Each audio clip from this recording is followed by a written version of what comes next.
Senhor, muito obrigado por mais esse encontro, muito obrigado por mais esse momento, obrigado, Senhor, por cada aluno presente, obrigado, Senhor, pelo desejo que os alunos têm demonstrado nos grupos, no grupo ali, no privado, eles mandam mensagens, e eu te agradeço também, Senhor, porque eles têm demonstrado interesse em crescer nesse conhecimento, crescer nesse desenvolvimento da sua compreensão da educação cristã clássica. E eu te peço, em nome de Jesus, que o Senhor conceda a eles, Pai. Sua palavra diz que todos os tesouros da sabedoria e do conhecimento estão ocultos em Jesus. E então nós te pedimos que o Senhor nos conceda, nos dê, nos compartilhe conosco a porção de conhecimento que o Senhor separou para nós nessa noite, Pai. Em nome de Jesus. Amém. Muito bem, então, deixa eu ver. Tá certo, vamos lá. Muito bem, então hoje a gente. Já comecei gravando, né? Já comecei gravando. Muito bem, então vamos lá. A gente fazendo aqui uma espécie de. Deixa eu só de novo que eu esqueci de. Podia ter feito isso já antes. Na semana passada eu disse que eu ia abrir a ementa logo antes para poder fazer um comentário breve da sequência, né? Só para como forma de resumo. Aliás, essa é uma boa dica para vocês, tá? Principalmente na prática, né? Talvez ali para as crianças, não sei como é que funciona muito bem. Para os menorzinhos ali, eu não sei como funciona muito bem, mas para os maiores, a gente sempre começa uma aula com revisão, né? Não sei se vocês já ouviram falar, inclusive, desse livro aqui, ó. Esse livro, ele parece ser bem trivial, bem simplista, chama As Sete Leis do Ensino. Não confundam o título, porque existem alguns títulos, por exemplo, existe um chamado As Sete Leis da Aprendizagem, e assim por diante. Esse livro, ele tem 91 páginas, ou seja, não é possível, 92. Você realmente consegue ler muito rapidamente. Se bem que ler rápido é uma grande bobagem, né? Ler rápido é um método errado de ler, né? Aliás, se você concordar aqui, por exemplo, com Émile Faguet, no seu livro A Arte de Ler, a primeira frase do livro é exatamente a seguinte, quer ver? Ó? Lemos pouco, dizia Voltaire. Não, tá aqui, ó. Perce- Em que consiste essa arte? Esqueci onde. Aqui, ó. É preciso ler devagar. É preciso ler devagar, aí depois ele vai na frente e fala assim: a regra número um é ler devagar, a regra número dois é ler devagar. Aqui a Shell. Para aprender a ler é preciso, primeiramente, ler muito devagar. E em seguida é preciso ler muito devagar. Então, ler com pressa, mesmo que o livro tenha só 90 páginas, não funciona para nada, né? Mas esse livro aqui, ó, As Sete, As Sete Leis do Ensino, uma das leis, eu acho que é a primeira, não, não é a primeira, não. Uma das leis é a lei da revisão, né? Então, a gente começar uma aula com revisão é sempre uma boa ideia. Na primeira aula, então, a gente falou sobre os fundamentos da educação cristã clássica. A gente chamou essa primeira aula, que era a introdução do livro, de Fundamentos da Educação Cristã Clássica. As 6 aulas seguintes, a proposta é que cada uma delas cubra um dos aspectos do paradigma PGMAFT. Portanto, fizemos a primeira aula do PGMAFT na semana passada, na segunda aula, que foi piedade, e hoje a nossa aula 3 é ginástica, disciplina do corpo e formação do caráter. O subtítulo aqui na ementa é a importância do desenvolvimento físico. Eu vou até alterar aqui, porque eu vou até falar depois sobre essa palavra físico e corporal. Então, a importância do desenvolvimento corporal, da ordem e da disciplina como parte de uma formação integral da pessoa e preparação para a vida intelectual. Para a vida como um todo, na verdade, né? Essa, portanto, é a revisão aí do que a gente tem feito, né? E hoje, então, a gente fala sobre a ginástica. No ano passado, eu fiz uma série de lives no meu perfil no Instagram. Eram.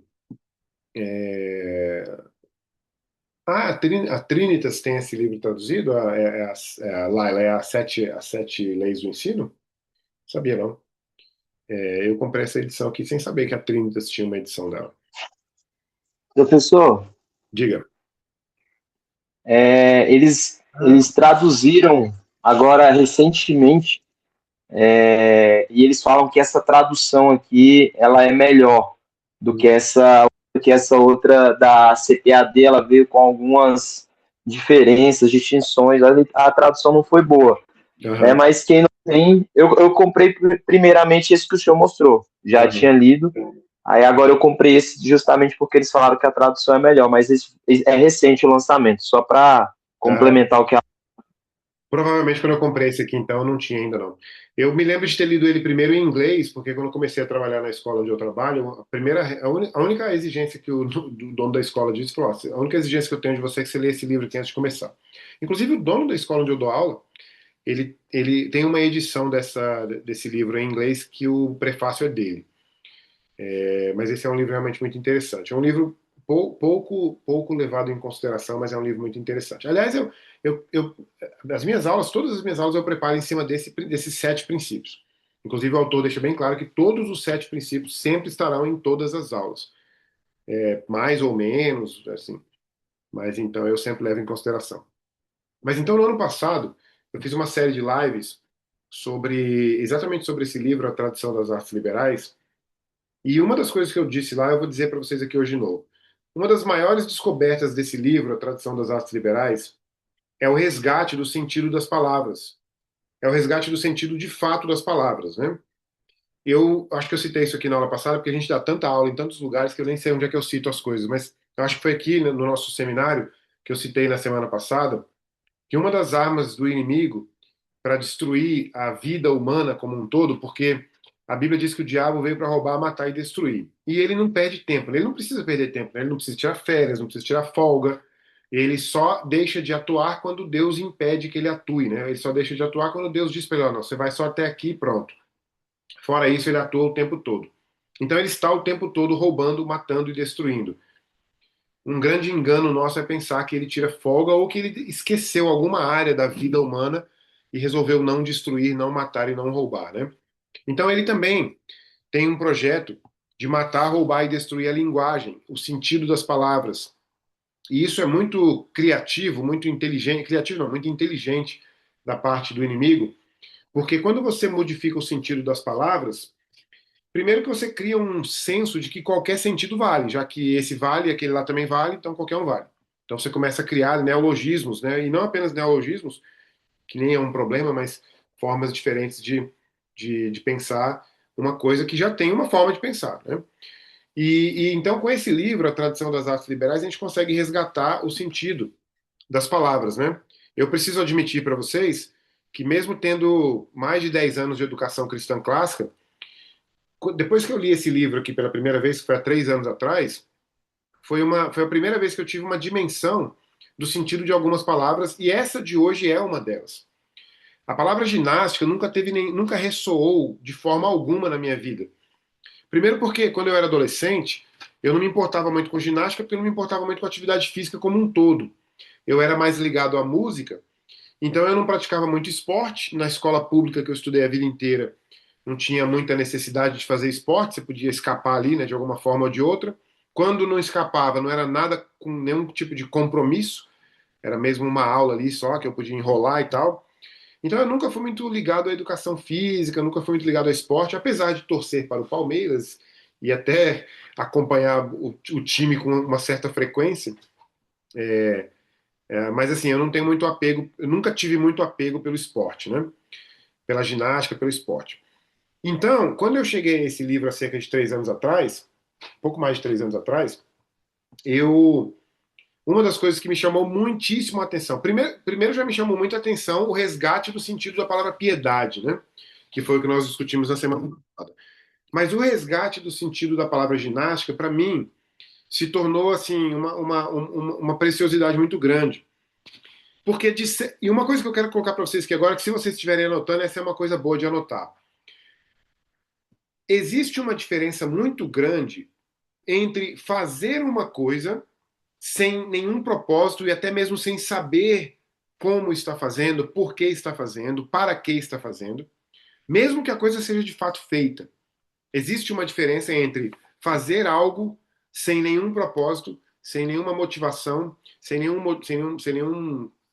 objetivo, sem nenhuma razão, e fazer aquilo com uma razão, com um objetivo e com um propósito. E ainda digo mais valor ainda haverá se nós fizermos essa coisa, qualquer exemplo que seja, com base naquilo que nós sabemos, que nós temos como propósito a partir da palavra de Deus. Imagine, por exemplo, uma situação que é, obviamente, especulativa, não, que é imaginativa.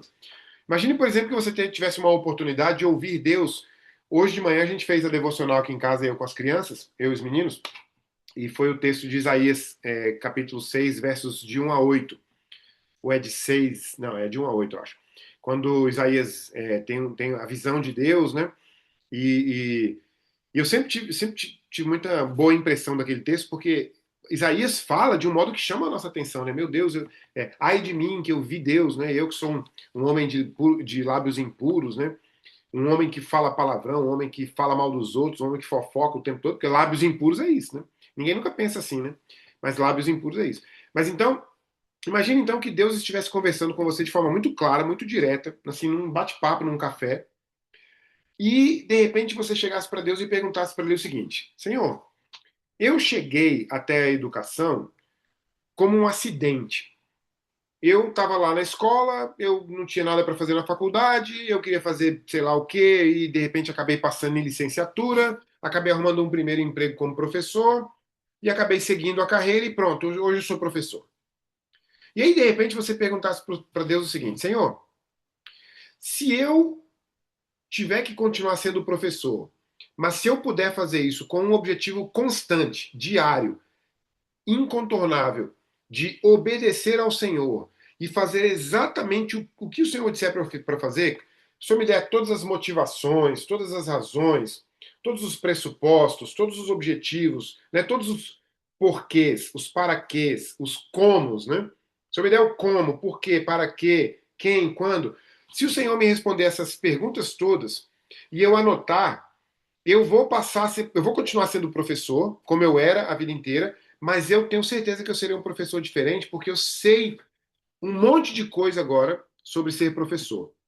Então imagine essa conversa, e imagine então que você agora pega esse exemplo dessa conversa e me diga uma coisa, pense comigo, não precisa responder aqui no microfone e tal, mas pense aí.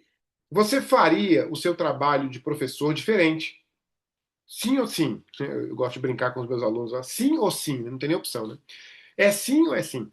Você com certeza faria um trabalho diferente. E olhe que mesmo no ambiente de trabalho, quando o seu chefe diz assim, ó, aqui no nosso trabalho nós fazemos isso, X, por causa daquilo. Nossa, rapaz, eu nunca tinha pensado nisso. Olha que interessante. Eu até farei isso agora de forma diferente.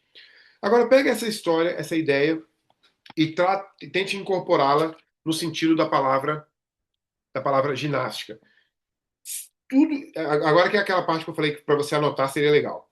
Se você compreender, e eu tenho certeza que você vai compreender, o que é ginástica, na dimensão que esse livro oferece, na dimensão que essa aula vai oferecer, você fará tudo na sua escola com um olhar baseado naquilo que você sabe que são os objetivos, os alcances, os resultados, os corolários, né, da ginástica. E eu quero que você pense nisso, obviamente, na parte corporal. Então vamos agora para o texto e vamos começar a falar sobre o texto. Uma educação integral a palavra integral já é bastante sugestiva, né? Mas uma educação integral é uma educação é uma educação que precisa levar em consideração corpo, alma e espírito, certo? Existe uma redução, infelizmente, um reducionismo, aliás, um reducionismo de atividade física, e agora eu já estou usando atividade física de propósito aqui, tá? Vocês vão perceber durante a aula que em algum momento eu vou falar atividade física, que é a mesma coisa para mim aqui de educação física, no outro momento eu vou falar sobre ginástica, no outro momento eu vou falar sobre corpo, porque cada momento uma vai ter o seu sentido. Então existe um reducionismo, é engraçado, né? Na cultura brasileira, e o autor até reclama disso nos Estados Unidos, eu fiquei pensando, no Brasil não é assim, no Brasil a gente não tem esse problema. No Brasil eu nunca trabalhei em nenhuma escola, e eu trabalho desde 1998, eu nunca trabalhei numa escola que não tivesse esporte, e o esporte nas escolas que eu trabalhei sempre foi algo muito, muito presente. Atividade física, né? Quando eu digo esporte, eu estou falando de educação física, né? Em algumas escolas mais caras que eu trabalhei, o esporte era inclusive uma parte fundamental da escola. Então, de certa forma, as escolas modernas e mesmo as escolas cristãs confessionais, aquelas que não são clássicas, elas existe essa semelhança entre o modelo clássico e o modelo moderno em relação ao esporte. Agora pense aqui, agora que vem aquela parte que eu falei do pensar sobre, né, de ter uma ideia do que você está fazendo. Pensa aqui comigo. Vamos supor que um outro exemplo aqui para você imaginar. Você tem um filho de 10 anos de idade e ele foi para a escola, uma escola moderna qualquer, durante 10 anos, praticou esporte durante 10 anos, realmente é um garoto, uma menina que tem um apreço pela atividade física, faz educação física e tudo. Só que de repente agora você coloca essa criança numa escola cristã clássica e os diretores da escola, os coordenadores, ao explicarem para você o método e as motivações da escola, eles vão apresentar para você e o conteúdo desse capítulo e o conteúdo dessa aula de hoje. E no final das contas, você vai ter uma conclusão que é a seguinte: a partir de hoje, os meus filhos estão de fato cuidando do seu corpo. Alguém está me ajudando a cuidar do corpo do meu filho, mas agora com um objetivo exclusivo de contemplar a beleza da criação do Senhor no corpo do meu filho. Isso é o que precisa estar na nossa mente como educador clássico, que não precisa necessariamente ser exposto até mesmo para o aluno, mas que assim, de vez em quando você até pode, né? O aluno, por exemplo, está com preguiça de fazer educação física e você diz para ele assim: poxa, mas se você não fizer, o seu corpo, que é criação do Senhor, que é templo do Espírito Santo, não estará muito bem cuidado e tal. Mas não é exatamente essa. O objetivo não é esse. O objetivo é a gente ter em mente que educação física pode ser esporte, pode ser competitivo, pode ter competição, pode ter campeonato, pode ter troféu, pode ter uniforme, pode ter time, equipe, técnico, né? Mas o objetivo não é ganhar troféu, o objetivo não é matar o tempo da escola, o objetivo não é simplesmente condicionamento físico, até porque alguns alunos nem podem fazer condicionamento físico, né, por causa de questões de saúde. E aí que entra, né? Você pensa assim, o aluno que não faz educação física na escola porque tem uma licença médica, ele não faz nada de ginástica na escola. Vírgula, numa escola clássica ele faz muita coisa de ginástica, porque é o que a gente vai ver hoje, como que a ginástica é abrangente, né? Então existe um objetivo de uma recuperação dessa visão clássica de que o corpo, a alma e o espírito são os componentes. Aliás, tem até mais. Existem teologias sobre isso, né? É, é, dualista, tripartite, né? Se a gente tem apenas corpo e a alma também é o espírito, enfim, não é o caso da gente discutir isso teologicamente, mas a gente pode usar em que ordem nós quisermos. A gente pode pensar sempre em corpo, alma, espírito, coração, inclusive, porque a gente na educação clássica usa muito a terminologia, o termo coração, mesmo sabendo que na Bíblia coração é equivalente à mente, né? A gente usa coração para pensar nas paixões, e a palavra paixão é um outro resgate na educação cristã clássica, porque paixão contemporânea, moderna, é a paixão de um homem por uma mulher, é a paixão do filme de Hollywood, é a paixão que uma pessoa tem pela coleção de selos, né? Nem sei se deve ter pessoas aqui nessa sala que nem sabem o que significa uma coleção de selos, né? Talvez você não saiba que o nome do colecionador de selo é filatelista, né? Eu sei porque eu fui colecionador de selos quando eu era criança. Mas enfim, então paixão é algo também diferente, a gente precisa resgatar isso também. E aí a gente entra num aspecto que é fundamental para essa aula, que é uma palavra que o livro usa, mas que eu prefiro usar uma outra. A palavra que o livro usa é antropologia. Não está errado a palavra, mas é porque eu sou um pouco birrento com a modernidade. Então, tudo que foi criado na modernidade, eu sempre tento ou descartar porque não presta, ou voltar para a terminologia original. E a terminologia bíblica original, bíblica não, desculpa, a terminologia teológica, cristã histórica da palavra antropologia é doutrina do homem, né? Então, se você tiver o cuidado um dia de abrir aí uma. Pastor Wesley vai confirmar isso com certeza. Se você tiver a curiosidade de abrir um livro de teologia sistemática, você vai ver que uma teologia sistemática cria sistemas teológicos doutrinários e dentro desse sistema, você tem a teologia de Deus, teologia de Cristo, teologia da igreja, teologia da Bíblia, da palavra de Deus, e você terá também uma teologia do homem. Então, isso aqui é outra coisa que você deve anotar, outra frase. Você, e agora até arrepiei com essa frase, você só fará, só conduzirá uma educação verdadeiramente bíblica, não vou nem usar a palavra clássica aqui, tá? Se bem que é o que nós estamos fazendo, né? Mas você só conseguirá desenvolver uma educação essencialmente bíblica se você tiver uma noção de quem é o homem, uma noção bíblica de quem é o homem. Ora, no momento em que você. E olha, de novo estou arrepiado, é emocionante. Porque eu fui professor muitos anos sem ser clássico e eu não conseguia amar o meu aluno. Eu não conseguia ver o meu aluno como um ser humano. Eu vi o meu aluno como uma peça, num jogo. E eu tinha que cuidar desse aluno para que ele fosse o mais discreto, calado, criasse a menor quantidade de problema possível. Nunca me preocupei se o aluno passava ou não na minha matéria, porque nem a escola mesmo se preocupa, ela nunca me cobrou, então para que eu ia ficar preocupado com isso? São tantos alunos, 40 alunos numa sala de aula, eu vou ficar preocupado se o aluno vai passar ou não? Vou ficar preocupado se o aluno aprendeu ou não?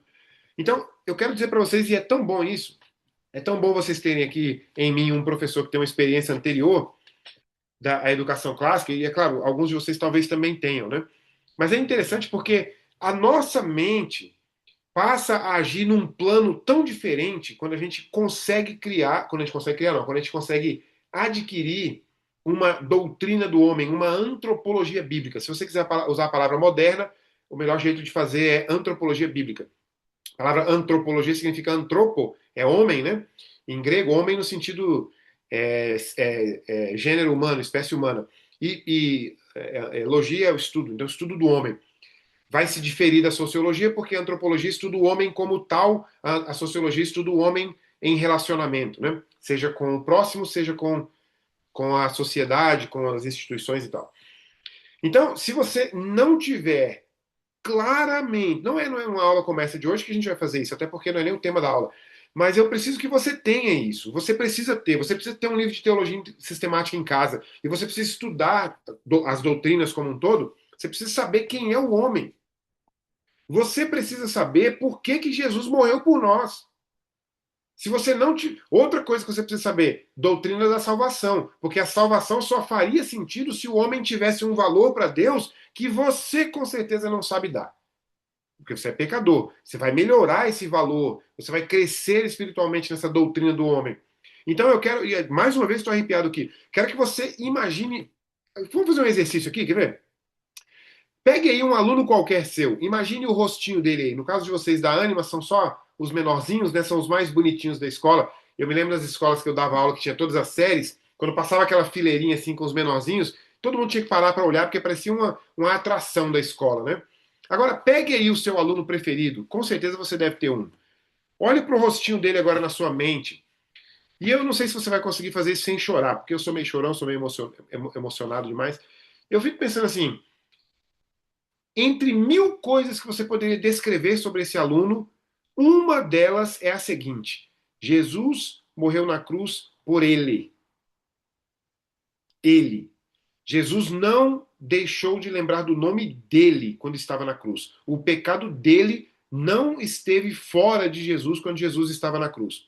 Só aí você vai dar uma aula melhor amanhã. Não tem como você dar a mesma aula amanhã. Agora, quando você aumenta essa doutrina do homem, essa antropologia bíblica, você fará tudo que você souber para transformar esse menino, essa menina que você está lembrando dele agora, no melhor ser humano existente até hoje, isso com critério bíblico. O melhor ser humano, o melhor, pronto, vou até mudar aqui. O melhor discípulo de Cristo que há nesse mundo. É claro que você talvez não alcance esse objetivo, é claro que talvez esse jovem, essa criança, não se torne o melhor discípulo de Cristo da história, mas pelo menos você fez isso com esse objetivo. Mas é aí que entra o aspecto da ginástica. Porque se você não tiver uma antropologia bíblica, você não pensará no corpo dele. E quando a gente fala em corpo, é a maldição dessa modernidade, a maldição desse tempo presente que pega o corpo e transforma numa coisa, num tabu de certa forma, né? E assim, a gente não pode nem falar em corpo, porque a gente está, inclusive, correndo o risco de infringir até mesmo num crime se eu falar do corpo de uma criança. Se bem que eu não estou falando de corpo nesse sentido também, né? Convenhamos. Estou falando de corpo como um conjunto. Estou falando de corpo como disciplina, como o modo de sentar, o modo de levantar, quando levantar a mão para falar. Por exemplo, na Bíblia, Davi fala: levanto minhas mãos para o alto. Isso é disciplina corporal, é liturgia, né? É liturgia na escola, é o modo como a criança fisicamente se comporta na escola não pode ser determinado por ela, pelo menos por enquanto, né? Tem que ser determinado por nós, Nós é que dizemos para ficar na fila, nós é que explicamos por que, que tem que ficar na fila, nós é que dizemos a hora de levantar, a hora de sentar. É lógico que tudo isso também chega a um ponto em que não é mais necessário dizer, né? Mas enfim, então eu me demorei aqui de propósito, mas essa é a parte que eu acho que é a introdução que é importante. O autor depois tem um trecho lá do livro que é uma espécie de introdução à ginástica e à música e depois cai na ginástica de fato, né? Então, desde esse início dessa introdução, quando o autor trata ali conjuntamente da música e da ginástica, os autores, na verdade, né, eles estabelecem um fundamento para uma coisa que é absolutamente impressionante, que eu queria muito que vocês lessem, não sei se vocês leem em inglês, eu não sei se tem esse livro em português, eu tenho um péssimo hábito, vou até olhar aqui na Amazon, tenho um péssimo hábito de não procurar livros em português, porque quando eu encontro em inglês, já vou direto no livro, né? É, então tem um livro lá citado que é Poetic Knowledge. Cara, eu li o primeiro capítulo desse livro exatamente por causa do livro aqui, né? O nome do autor é alguma coisa Taylor, esqueci o primeiro nome dele. Esse livro, Poetic Knowledge, o nome do autor é James Taylor. Não sei se vai ter em português, eu vou clicar no nome do autor aqui para ver. É, Só o exemplo. Na verdade, assim, não vou nem me demorar também aqui, não, mas só tem em inglês mesmo. Mas, assim, quando o autor está tratando ali de poetic knowledge, ou seja, de conhecimento poético, existe uma expressão que os próprios autores usam aqui, é uma expressão moderna, tudo bem, mas ela ajuda a gente a compreender, que é a expressão pré-crítico. Ó, eu vou contar uma história para vocês aqui agora, que é uma história absolutamente chocante. Chocante. Talvez vocês vão pensar assim, mas eu acho que esse meu professor é meio exagerado. Não é chocante coisa nenhuma, mas eu acho chocante. Eu estava uma vez num bebedouro numa escola onde eu dava aula, e eu tô ali parado pegando uma água, vou até tomar uma aqui agora. Eu parei de frente com o bebedouro, e no bebedouro havia um quadro, um desenhozinho assim feito por uma criança do quinto ano. O desenho tinha um urso polar que estava em pé em cima do globo. É um ursinho polar assim, em pé em cima do globo terrestre. E tinha uma criança que esticava a mão com uma carta para esse urso. E aí, do lado, assim, tinha uma seta puxando e tinha o texto dessa carta. Essa carta era um pedido de desculpas daquele aluno, daquela criança do quinto ano, pedindo desculpas para o urso polar por estar deteriorando o habitat dele, do urso polar, por causa das suas práticas modernas, capitalistas e aquela bobajada toda. Cara, eu li aquilo e fiquei extremamente chocado, porque, veja, a escola moderna, a escola progressista, a escola que não é clássica, ela está ensinando uma criança de quinto ano a ser crítica. E assim, ninguém deve deixar de ser crítico, mas, primeira coisa, tem uma idade para isso. E a segunda coisa, existe alguma coisa que tem que vir antes disso. Né? Então, esse texto, esse livro, trata dessa educação que a gente chama de educação pré-crítica. Então, os autores estabelecem ali, nesse início, um fundamento para aquilo que eles vão chamar de educação pré-crítica e que eu estou ligando aqui ao autor lá, James Taylor, com a educação poética. Né? A educação poética é aquela educação que é dada para criança e ela cresce na tradição poética e não é só poesia, tá? Vocês têm que ler pelo menos a introdução. Eu vou traduzir para vocês pelo menos a introdução desse livro. Pelo menos o capítulo que eu li. Não necessariamente é uma poesia. Veja como é incrível, né? A educação poética não é simplesmente ler poesia, o que absolutamente é ótimo, né? Mas é muito mais do que isso. É a linguagem, é o modo de ver as coisas. Quando você olha para uma paisagem, hoje, por exemplo, choveu aqui em casa, em Taguatinga, eu fiquei 40 minutos sentado na varanda sem celular, olhando para a chuva. O que é isso senão uma atitude poética? Você acha que eu fiz o quê contemplando aquela chuva? Eu agradeci a Deus, eu contemplei a beleza da natureza, eu pude compreender a necessidade da chuva, enfim, uma série de coisas que tem a ver com a linguagem poética, tem a ver com a educação poética. E isso é anterior à análise racional, análise sistemática da crítica que eu mencionei agora há pouco, é pré-crítica, né? É, e os autores, então, tratam ali de uma formação, falam ali de uma formação que se dá por imitação, memória e hábito. Imitação, inclusive, é uma coisa importante nas escolas cristãs clássicas. Nós não podemos simplesmente contratar qualquer professor. E ponto final. E não importa se o governo vai vir aqui e vai falar assim: ó, nós estamos aqui com uma denúncia de um professor homossexual que veio trabalhar com vocês. não passou na prova, não passou no teste, e ele acha que não foi contratado porque ele é homossexual. Eu não sei como é que vocês que são donos de escola aí vão, né? Vocês que são responsáveis pela escola vão responder a uma denúncia como essa. Mas como que você vai contratar um professor que você não quer que o seu aluno imite? Ele vai imitar o que o seu professor fizer. Então isso é sério, é gravíssimo. Eu trabalhei numa escola católica no ano retrasado, no ano, 2 anos, 3 anos atrás, e havia professores ateus numa escola católica. Pelo amor de Deus, o que está acontecendo com a mente das pessoas? Né? Se você não vai contratar só professor católico, inclusive eu não sou católico e estava lá trabalhando, mas o cara é ateu, bicho. Né? Então não faz sentido. Né? Então, imitação, memória, hábito, e tudo isso, quando você tem o hábito na escola do horário de levantar para ir lá para o pátio, para brincar e tal, você chama isso de hábito. Nós, da educação clássica, chamamos de ginástica. Aliás, nós chamamos de hábito, mas a gente sabe que isso está dentro de um projeto chamado ginástica, dentro de uma educação ginástica. Né? É a criação do hábito, a criação da disciplina, é a memória. Então, são elementos que constituem um verdadeiro solo. Lembra da ideia do solo? Né? Onde, posteriormente, a gente vai plantar as artes liberais. Né? Então há uma educação pré-crítica como fundamento, há uma centralidade da memória e na imitação, há o hábito como base da razão. Fazer as coisas por hábito significa também fazer aquilo que dá certo. Significa também respeitar a própria razão, a lógica. Depois, quando você joga a lógica num solo como esse, o aluno entende o que é lógica, porque ele pensa, realmente faz sentido, porque se eu faço x, y, z porque funciona e faz sentido, então isso aqui combina com o que eu já estou acostumado a fazer. Talvez ele não faça esse exercício mental de forma muito clara ou consciente, mas ele com certeza terá isso registrado na memória dele. Né? A crítica tem o seu momento, tem o seu local, mas esse momento é um momento pré-crítico. Né?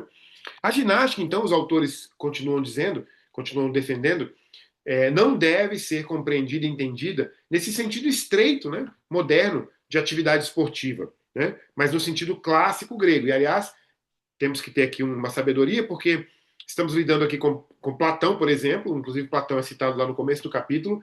Platão, obviamente, não era cristão, Platão, obviamente, não tinha uma doutrina do homem, Platão, obviamente, não tinha uma doutrina do pecado, e ele, obviamente, estava pensando na formação da ginástica como elevação para, eu não vou nem dizer uma elevação para uma vida essencialmente filosófica, mas com um objetivo qualquer que seja, diferente do nosso objetivo, que é a glorificação do Senhor.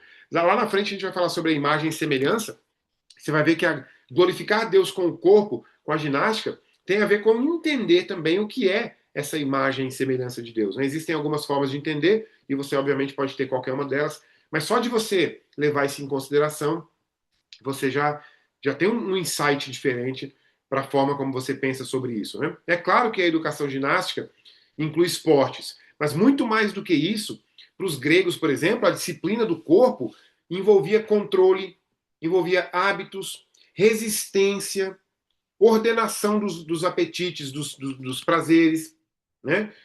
O Aristóteles tem uma percepção que o livro traz sobre o Aristóteles que você poderia colocar uma pergunta na boca do Aristóteles, né? Como é que um homem que não tem disciplina terá coragem? Né? Como que um homem que não aprendeu a ter compromisso terá coragem? Como que um homem que não aprendeu a ter compromisso terá coragem de pular na frente uma pessoa que invade uma escola com a arma e o professor pula na frente para se defender? Como é que você espera isso desses pseudo-homens do século XXI? Esse povo que faz dancinha em TikTok? Que espécie de pessoa que espécie de dançarino de TikTok vai pular na frente de criança, né, para proteger uma criança? Então, tudo isso a gente forma, entre outras coisas, é claro, no solo que é a ginástica. Até práticas como o jejum, por exemplo, a disciplina corporal, o domínio de si. A Bíblia diz que quem domina o próprio corpo vale muito mais do que o soldado que conquista uma cidade. Olha só que analogia. O soldado que conquista uma cidade é um herói. É um herói. Né? Imagina então a pessoa que controla o corpo. Né? Ao lado da ginástica, a música aparece, isso aqui ainda está na introdução, a música aparece também no seu sentido clássico ampliado, porque a gente vai falar sobre as musas, né? Quer dizer, o autor vai falar sobre as musas, principalmente numa das notas lá no livro. Eu até coloquei aqui a lista das musas, são 9. Você pode procurar depois na internet, é bem fácil de encontrar. Mas a música como formação cultural total ligada à ginástica, porque a música tem a ver com ordem e harmonia, e o corpo dependerá de ordem e harmonia para o seu melhor funcionamento. Né? Um ponto relevante aqui, agora eu falo sobre aquela questão da imagem de Deus, um ponto relevante para a gente ficar atento é sobre a imagem de Deus. Porque, veja, por isso que é um conjunto de coisas, é uma sequência de coisas. Talvez a ordem eu não saberia dizer qual, mas você precisa ter uma doutrina do homem bíblica, obviamente que é bíblica, né? Você precisa ter uma antropologia bíblica, você precisa ter uma visão de propósito, porque se você tem uma visão de propósito, você saberá por que, que você atua dentro do, da área da ginástica, como atuar e para que atuar, para que no sentido de propósito. Mas veja, quando você. Eu falei sobre o seu aluno lá que você ama e que Jesus morreu na cruz por ele, né? Por quem Jesus morreu na cruz. Agora pense numa outra coisa. Isso daqui é completamente especulativo, mas eu acho que é interessante compartilhar com vocês. Mas eu queria que vocês pensassem assim: o Irineu de Lyon, isso é citado lá no livro, o Irineu, um dos pais da igreja, defendia uma ideia, que obviamente precisa ser elaborada para a gente compreender melhor, mas defendia uma ideia de que a imagem e semelhança de Deus também incluiria o corpo. E os autores do livro concordam com isso. O Santo Agostinho, por exemplo, eu geralmente falo Santo Agostinho, mas no contexto evangélico, geralmente as pessoas falam só Agostinho de Hipona, né? O Santo Agostinho, por exemplo, dizia que não, que a imagem e semelhança é estritamente racional, ou metafísica, de uma certa forma, né? Mas não era física. E eu quero dizer para vocês que eu tive um insight uma vez, meio irineuiano, que era mais ou menos o seguinte: Deus com certeza levou em consideração a forma do corpo humano antes de criar. É claro que Deus levou isso em consideração, porque ele levou tudo em consideração. Nada foi surpreendente para ele na criação, né? Mas ele levou em consideração o corpo humano, entre outros motivos, porque o filho dele haveria de encarnar em um corpo desses, eventualmente, se ele tivesse que encarnar. Então eu fico imaginando que Deus não criou todos os animais, por exemplo, quadrúpedes, ou sei lá, alguns deles são bípedes, né? Mas, por exemplo, se não tem lá. Deus não poderia ter feito o homem e a mulher, ou seja, a coroa da criação. Aliás, eu repito, eu estou só especulando, tá, gente? Deus não teria feito, talvez, o homem como, por exemplo, um quadrúpede, porque o próprio filho dele haveria de encarnar nessa imagem. Porque a própria encarnação é a imagem do próprio Deus. Jesus tem a imagem dele próprio. Jesus tem a imagem dele próprio.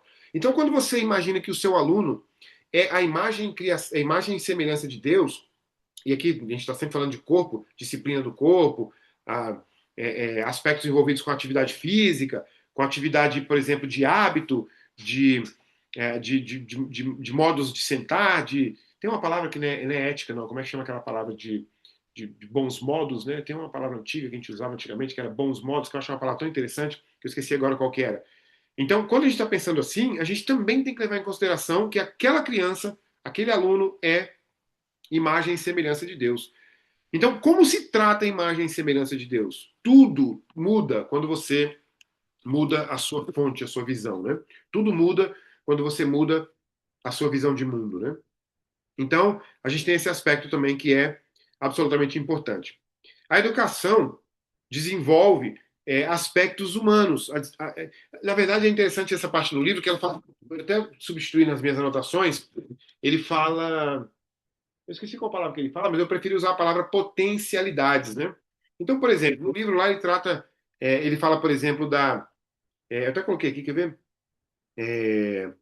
Aqui, eu coloquei assim, ó, a educação não cria as faculdades humanas, mas desenvolve elas, desenvolve essas faculdades. Por exemplo, a mente não é criada pela educação, mas ela é treinada pela lógica, pelas ciências. A imaginação criativa, a imaginação é desenvolvida pela arte. A linguagem, ou seja, o seu aparelho de linguagem, as suas cordas vocais, o autor diz, são desenvolvidas pelo discurso, pelo canto, né?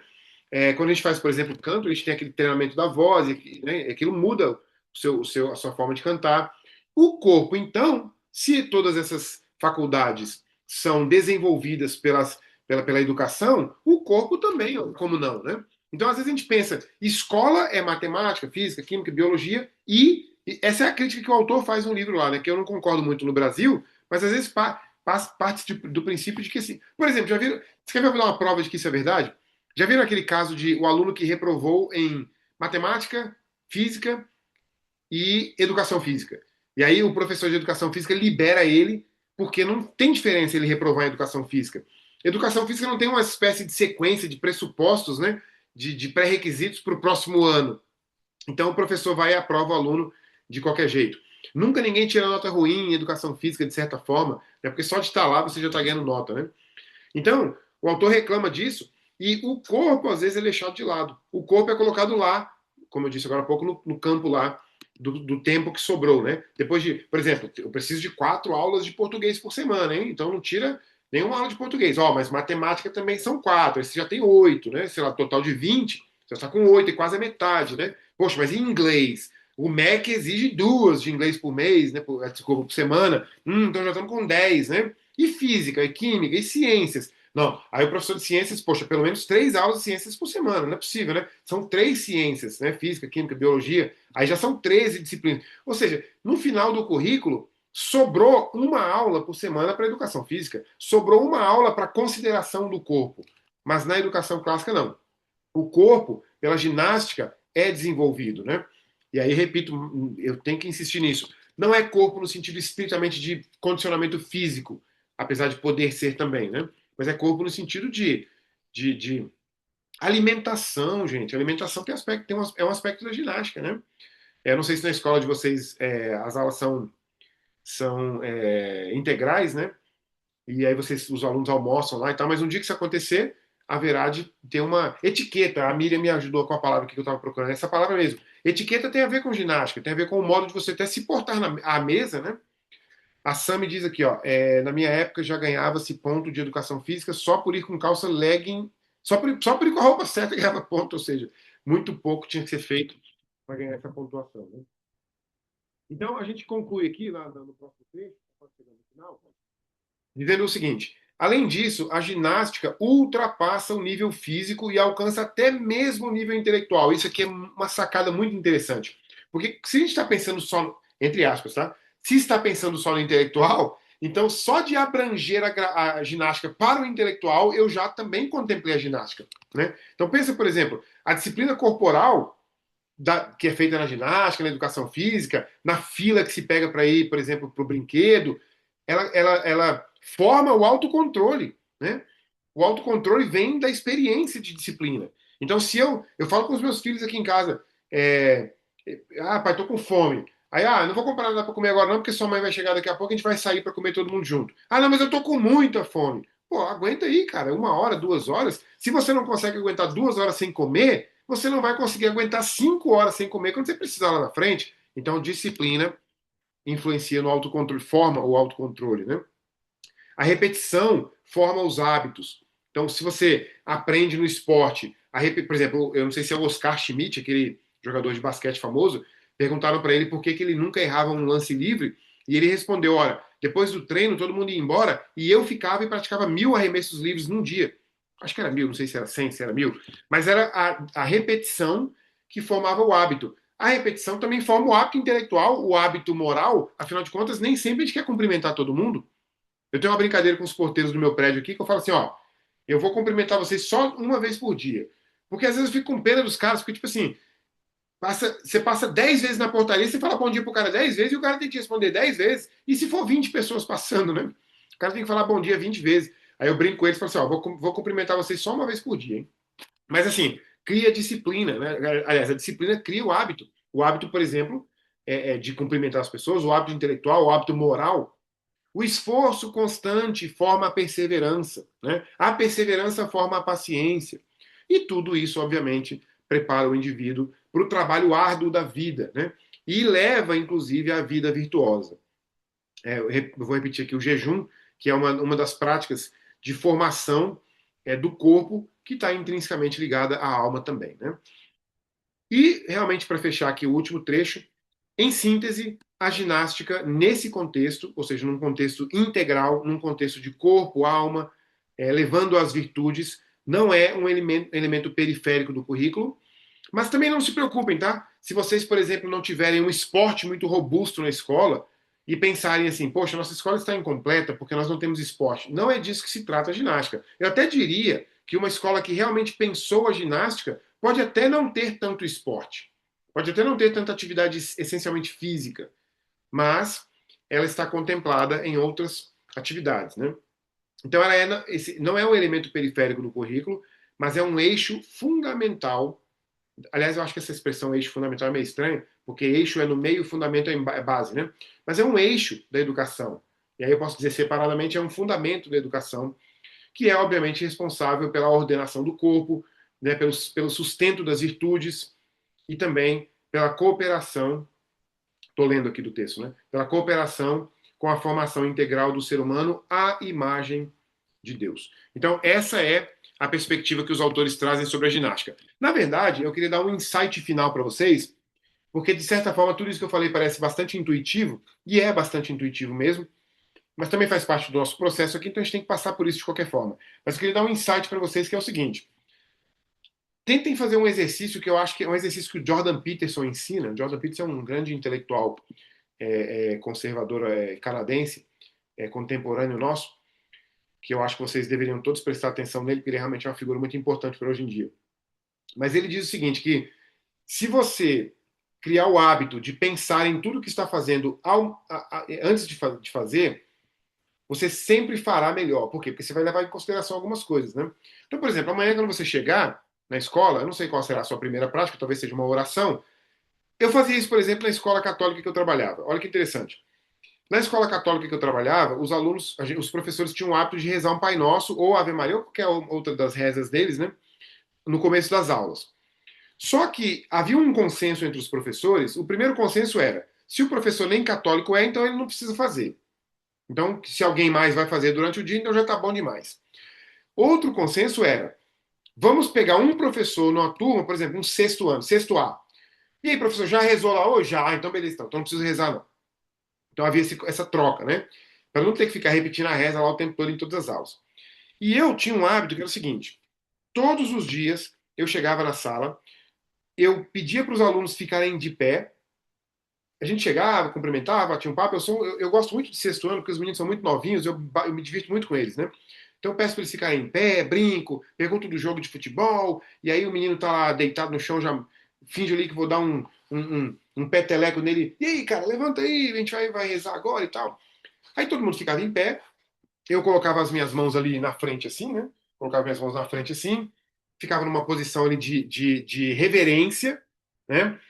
Os católicos têm uma prática, não sei se é muito comum, mas lá na escola tinha, de olhar para o crucifixo que tinha na sala, então eu ficava em pé diante do crucifixo, fazia o ritual, né? A liturgia católica direitinho ali. Só que na hora de rezar, eu fazia o seguinte: a gente fazia lá o sinal da cruz, eles me ensinaram lá a fazer o sinal da cruz direito, eu fazia errado no começo, eles ficaram rindo de mim, professor, você faz até aqui no meio, até lá embaixo e tal. Mas enfim.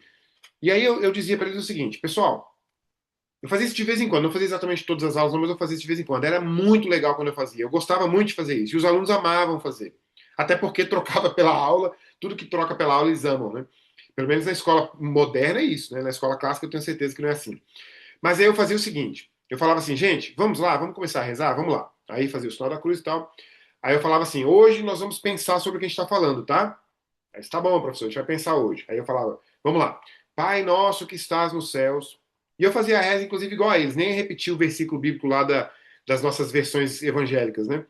E aí eu falava assim: o que significa para vocês a frase Pai nosso que estás nos céus?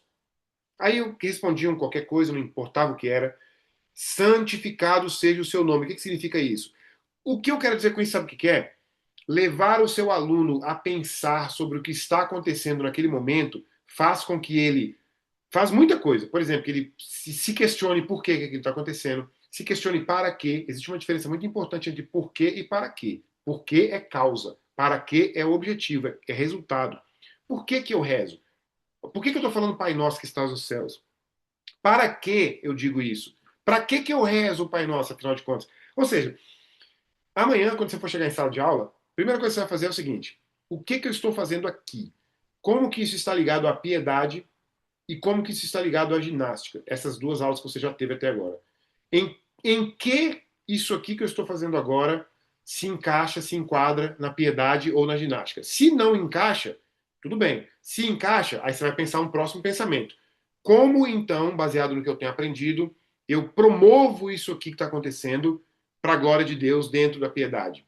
Como que eu torno o meu aluno piedoso com isso que está acontecendo? Como que eu me torno piedoso com isso que está acontecendo? Como que isso glorifica o Senhor na minha piedade? Né? Aí você vai lembrar dos aspectos da piedade. Como que esse movimento corporal que o meu aluno está fazendo atrapalha ele nesse momento? Por que eu não vou deixar o meu aluno ficar na aula desse jeito aqui? Tem algum problema o aluno ficar assim na sala? Com certeza absoluta tem. Isso aqui é um gesto, isso aqui é uma mensagem, isso aqui é uma comunicação, né? É uma comunicação isso aqui, eu estou comunicando. Tipo assim, eu vou tentar simular aqui, mas a pessoa está sentada na sala, está dando aula e o aluno está, ó, o que esse cara tá fazendo aqui? Esse cara tá descansando? É isso? Outra coisa, a gente está deixando, no caso de vocês não é o caso, porque é a escola de ensino infantil, mas para mim que dou aula principalmente ensino médio, eu estou deixando meu aluno sentado o tempo todo. Eu não levantei nenhuma vez, ele não foi ao banheiro, eu não mandei ele ao banheiro porque ele ficou visivelmente, fisicamente entediado. Enfim, tudo isso tem que ser levado em consideração. Por isso que ser professor não é fácil e por isso que para mim era fácil antigamente, porque eu não levava nada em consideração. Passei aqui do tempo que eu queria, só vou ler aqui o comentário da Sami. Correto afirmar, então, professor, que a ginástica é basicamente um ensino que promove ordem e movimento corporal. Exatamente isso. Movimento, postura, gesto, gestuário. É... Ó, quer ver um exemplo? Claro que a gente só está entre adulto aqui, mas por que o dedo do meio ofende as pessoas? É um gesto corporal. É um gesto corporal. Tem até vídeo na internet que faz brincadeira com o bebê. O bebezinho tá lá deitado no berço. O bebê tem meses de vida e o bebê mexe a mão e a mão faz assim. Aí o vídeo faz uma zoeira e tal. Ora, se para aquela criança na mente dela não tem nenhum significado, então a mão também não terá. Mas para quem conhece o significado, tem. Imagina, Isaías, a gente mencionou hoje, Isaías olhando para Deus. Como é que você imagina Isaías olhando para Deus naquele trecho lá? Eu acho que ele olhou assim, ó. Acho que ele olhou assim, ó. Porque corporalmente a gente diz muita coisa. Aliás, a psicologia trata disso, né? Inclusive, não sei qual é o tipo de abordagem, mas a psicologia com certeza trata disso. Muito bem. Eu vou encerrar, né, como a gente normalmente tem feito. Vou parar a gravação, logo depois recomeço a gravação e a gente começa o trecho das perguntas, tá certo?